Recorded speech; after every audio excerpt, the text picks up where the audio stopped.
In my tortured ears, there sounds unceasingly a nightmare whirring and flapping, and a faint, distant baying as of some gigantic hound. It is not a dream. It is not, I fear, even madness, for too much has already happened to give me these merciful doubts. St. John is a mangled corpse. I alone know why.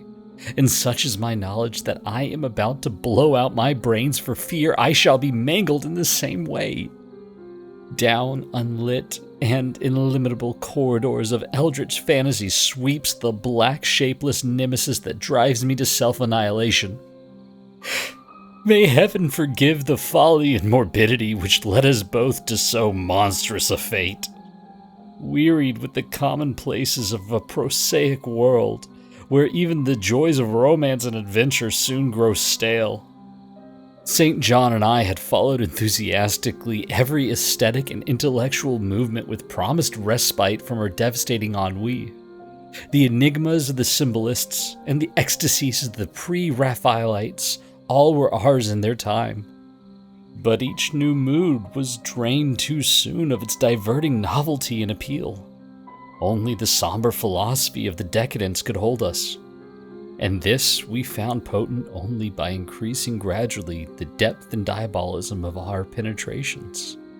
Baudelaire and Huysmans were soon exhausted of thrills, till finally there remained for us only the more direct stimuli of unnatural personal experiences and adventures. It was this frightful and emotional need which led us eventually to that detestable course which even in my present fear I mention with shame and timidity, that hideous extremity of human outrage, the abhorred practice of grave robbing. I cannot reveal the details of our shocking expeditions, or catalog even partly the worst of the trophies adorning the nameless museum we prepared in the great stone house where we jointly dwelt, alone and servantless. Our museum was a blasphemous, unthinkable place, where with the satanic taste of neurotic virtuosi, we had assembled a universe of terror and decay to excite our jaded sensibilities. It was a secret room, far, far underground, where huge winged daemons carven of basalt and onyx vomited from wide grinning mouths weird green and orange light, and hidden pneumatic pipes ruffled into kaleidoscopic dances of deaths the lines of red charnel things hand in hand woven in voluminous black hangings. Through these pipes came at will the odors our moods most craved. Sometimes the scent of pale funeral lilies, sometimes the narcotic incense of imagined eastern shrines of the kingly dead, and sometimes, how I shudder to recall it, the frightful, soul-upheaving stenches of the uncovered grave. Around the walls of this repellent chamber were cases of antique mummies alternating with comely, lifelike bodies, perfectly stuffed and cured by the taxidermist's art, and with headstones snatched from the oldest churchyards of the world.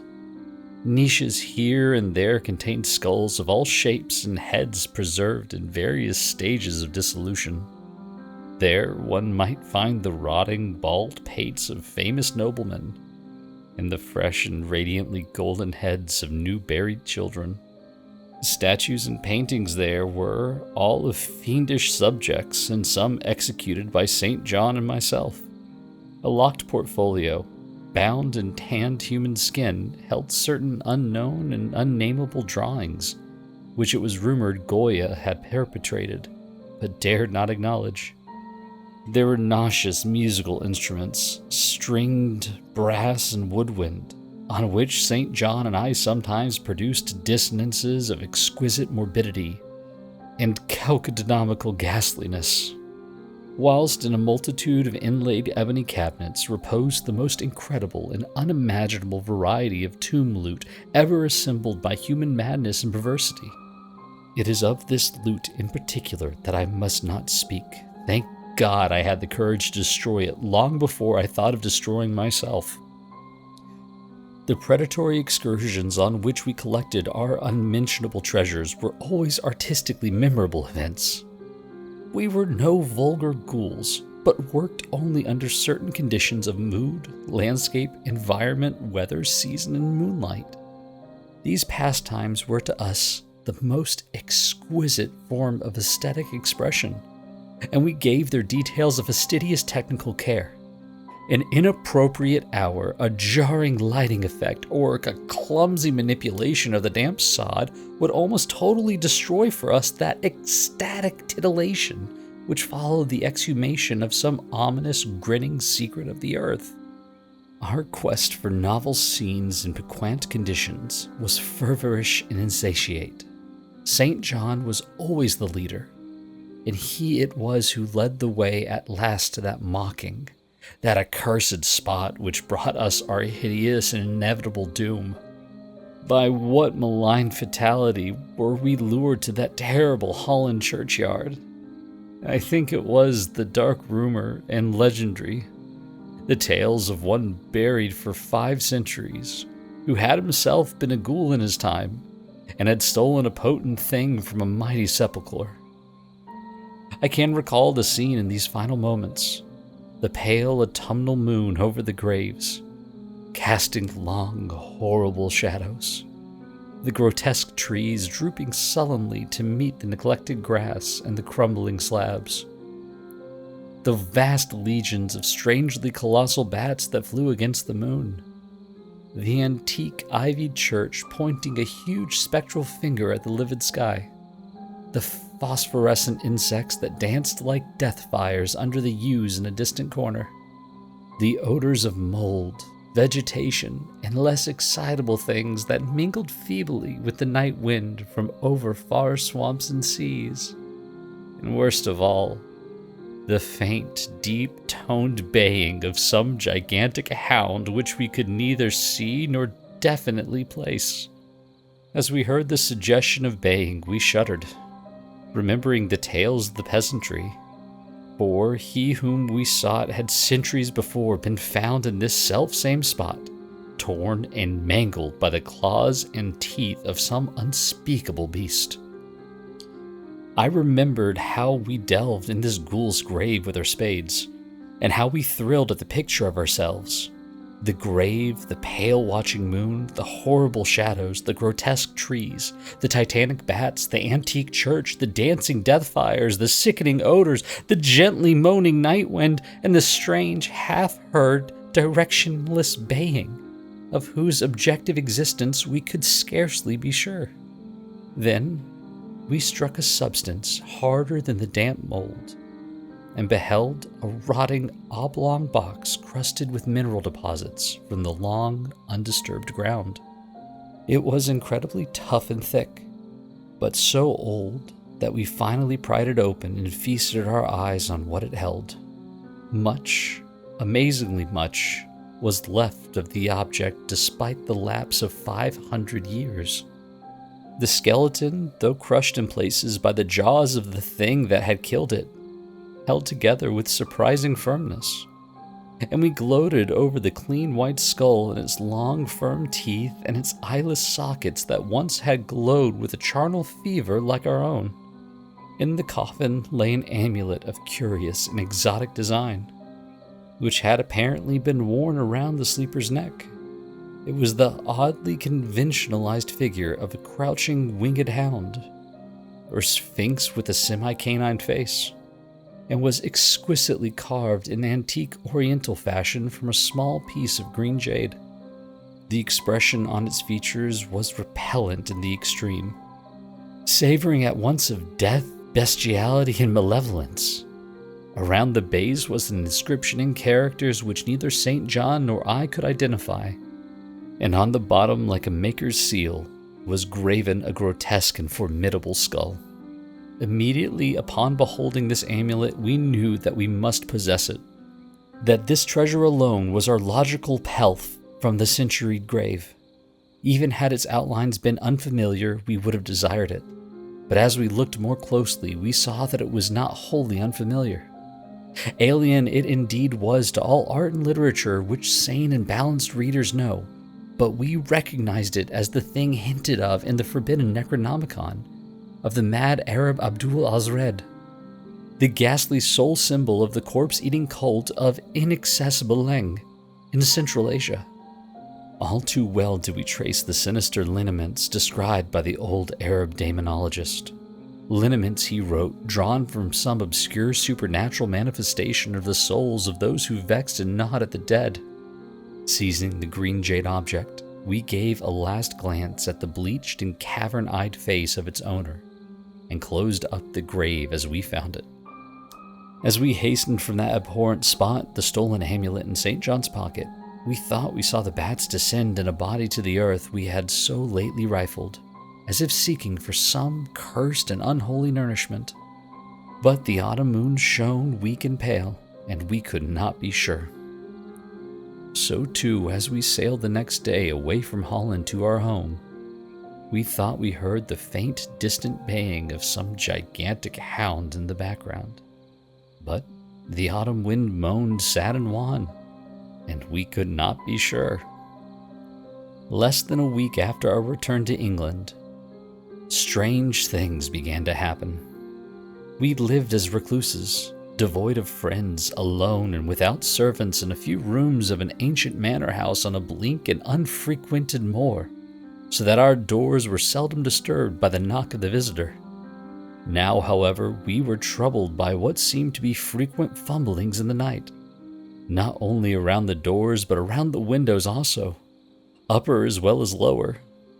Once we fancied that a large opaque body darkened the library window when the moon was shining against it, and another time we thought we heard a whirring or flapping sound not far off.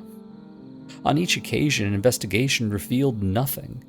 We began to ascribe the occurrences to imagination alone. That same curiously disturbed imagination which still prolonged in our ears the faint far baying we thought we heard in the Holland churchyard. The jade amulet now reposed in a niche in our museum, and sometimes we burned strangely scented candles before it. We read much in Al-Hared's Necronomicon about its properties, and about the relation of ghouls' souls to the objects it symbolized, and we were disturbed by what we read. Then terror came. On the night of September 24th, 19, I heard a knock at my chamber door. Fancying it St. John's, I bade the knocker enter, but was answered only by a shrill laugh. There was no one in the corridor. When I aroused St. John from his sleep, he professed entire ignorance of the event, and became as worried as I. It was that night that the faint, distant baying over the moor became to us a certain and dreaded reality. 4 days later, whilst we were both in the hidden museum, there came a low, cautious scratching at the single door which led to the secret library staircase. Our alarm was now divided, for besides our fear of the unknown, we had always entertained a dread that our grisly collection might be discovered. Extinguishing all lights, we proceeded to the door and threw it suddenly open, whereupon we felt an unaccountable rush of air, and heard, as if receding far away, a queer combination of rustling, tittering, and articulate chatter. Whether we were mad, dreaming, or in our senses, we did not try to determine. We only realized with the blackest of apprehensions that the apparently disembodied chatter was beyond a doubt in the Dutch language. After that, we lived in growing horror and fascination. Mostly we held to the theory that we were jointly going mad from our life of unnatural excitements, but sometimes it pleased us more to dramatize ourselves as the victims of some creeping and appalling doom. Bizarre manifestations were now too frequent to count. Our lonely house was seemingly alive with the presence of some malign being whose nature we could not guess, and every night that demonic baying rolled over the windswept moor, always louder and louder. On October 29th, we found in the soft earth underneath the library window a series of footprints utterly impossible to describe.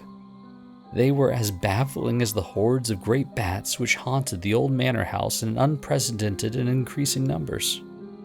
The horror reached a culmination on November 18th, when St. John, walking home after dark from the distant railway station, was seized by some frightful carnivorous thing and torn to ribbons.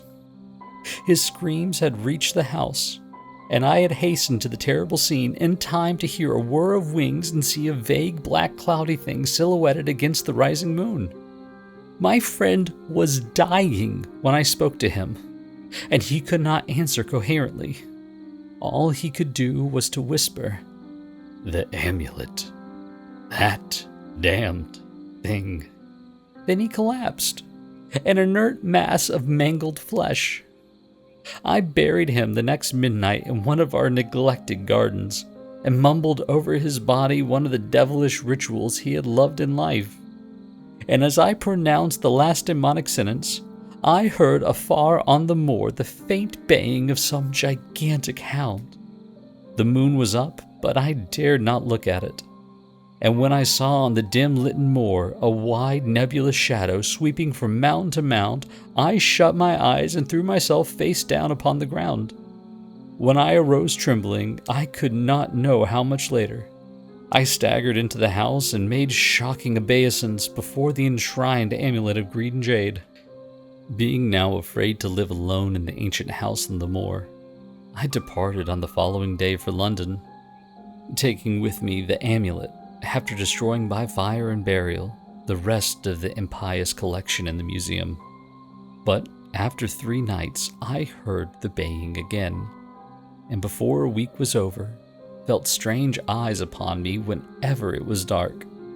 One evening, as I strolled on Victoria Embankment for some needed air, I saw a black shape obscure one of the reflections of the lamps in the water. A wind stronger than the night wind rushed by, and I knew that what had befallen St. John must soon befall me. The next day, I carefully wrapped the green jade amulet and sailed for Holland. What mercy I might gain by returning the thing to its silent sleeping owner I knew not, but I felt that I must at least try any step conceivably logical. What the hound was and why it pursued me were questions still vague, but I had first heard the baying in that ancient churchyard, and every subsequent event, including St. John's dying whisper, had served to connect the curse with that stealing of the amulet. Accordingly, I sank into the nethermost abysses of despair when, at an inn in Rotterdam, I discovered that thieves had despoiled me of this sole means of salvation. The baying was loud that evening, and in the morning, I read of a nameless deed in the vilest quarter of the city. The rabble were in terror, for upon an evil tenement had fallen a red death beyond the foulest previous crime of the neighborhood.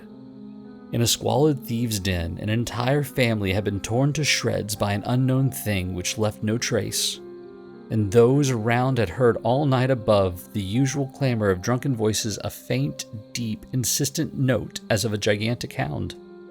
So, at last I stood again in the unwholesome churchyard, where a pale winter moon cast hideous shadows and leafless trees drooped sullenly to meet the withered, frosty grass and cracking slabs.